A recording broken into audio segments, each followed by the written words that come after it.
ရေစက်ဆုံနေဆိုတာဘဝမှာတူညီမှုလေးတွေကိုမှဖြစ်ခဲ့ဖို့တယ်အဲ့လိုဖြစ်တဲ့အခါမှာ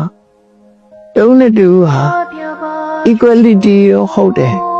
အခြေခံမတူတာကြတော့ဘာကြောင့်တော့ဒီကုသိုလ်ကြောင့်လူတွေဟာပေါင်းစပ်မိတာတော့ဟုတ်တယ်တချို့ကလှတယ်တချို့ကမလှဘူးတချို့ကချမ်းသာကြွယ်ဝတယ်တချို့ကမချမ်းသာကြွယ်ဝတချို့ကပညာထက်တယ်တချို့ကမထက်အဲ့ကိုပြချမ်းသာလေးတွေကဘာကြောင့်ဖြစ်သွားလဲဆိုလို့ရှိရင်ခုနကရင်တွင်းရဲ့ quality တွေကွာကိုရင်ထဲမှာ quality လေးတွေမတူချောင်းပစ္စည်းတောင် quality မတူဘူးမို့လားဘာတွေတော့ဆို quality ကလှုပ်ချင်တဲ့စိတ်ဆန္ဒ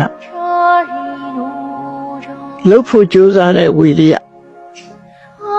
အခက်အခဲရှိပေမဲ့စိတ်သက်ခိုင်မာတယ်အသိပညာဆင်ញင်တုံတရားပါဠိလိုပြောရင်သန္တာဝိရိယစိတ်တဝိမတ္တအဲ့ဒီလေးချက်ကတော့လောကမှာလုပ်ငန်းအရာအရေးကြီးဆုံးအလုပ်တွေလို့သူတို့ဆိုလို့အဲ့ဒါကိုတူညီအောင်ထားနိုင်တဲ့ပုဂ္ဂိုလ်ရဲ့ဓာန်တူညီတူလုံးဝတူတာမျိုးဖြစ်တယ်နော်အဲ့ဒါမတူတောင်ခုနကတရားသီလစကားပညာဆိုတဲ့ဟာတွေ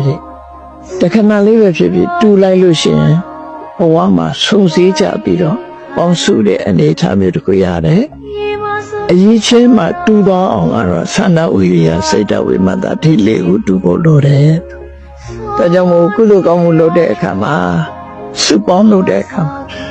စိတ်ပါလက်ပါစိတ်အားကိုနှစ်ပြီးတော့ကိုယ်စိတ်ကိုကုသိုလ်ဘက်ကိုမြုပ်နှံပြီးတော့အတက်တရောလို့ဆောင်မှုဟာအရေးကြီးဆုံးပဲ